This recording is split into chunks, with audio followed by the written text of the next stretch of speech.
What accounts for the benefits of a Mediterranean-style diet? An anatomy of health effects was published, and the single most important component was the high consumption of plant foods.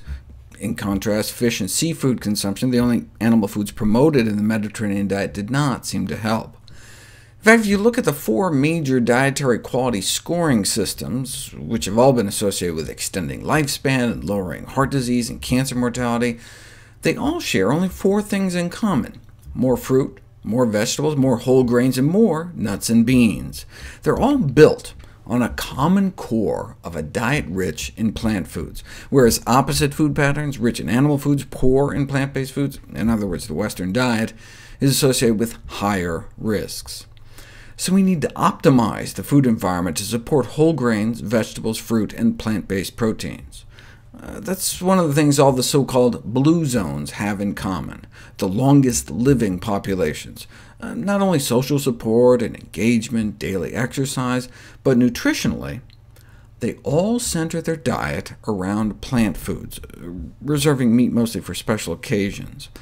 And the population with perhaps the longest life expectancy in the world doesn't eat any meat at all, the California Adventist vegetarians. So if the primary benefits of the Mediterranean diet are due to all the whole plant foods, what if you went back to the famous Predimed study and created a pro-vegetarian scoring system? We know vegetarians live longer, but because a pure vegetarian diet might not easily be embraced by many individuals, maybe it would be easier to swallow if we just tell people, look, more plant-based foods, less animal-based foods. But would just moving along the spectrum towards more plants actually enable people to live longer? They thought of this food pattern as a gentle approach to vegetarianism, figuring that if it improved survival, it would be an easily understandable message for health promotion. More plant foods, less animal foods. So you get points for eating fruits, vegetables, nuts, grains, beans, olive oil, and potatoes, but get docked points for any animal fats, eggs, fish, dairy, or any type of meat or meat products. Of course, that means you get a higher score the more potato chips and French fries you eat. That's why I prefer the term whole food plant-based diet, since it's defined by what you eat, not by what you don't eat. When I was teaching up at Cornell, I'd have vegan students apparently living off of French fries and beer. Vegan does not necessarily mean health-promoting.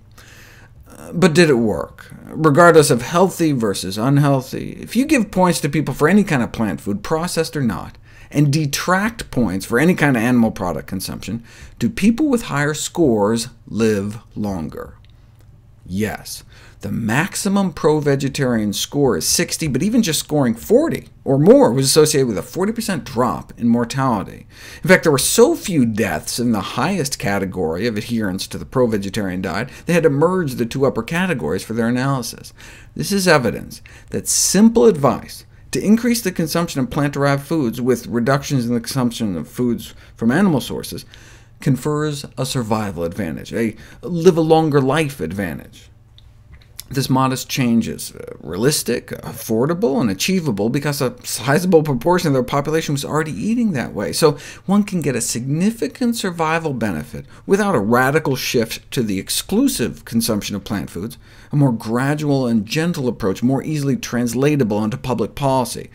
For example, a 41% drop in mortality rates in the United States would mean saving the lives of hundreds of thousands of Americans every year.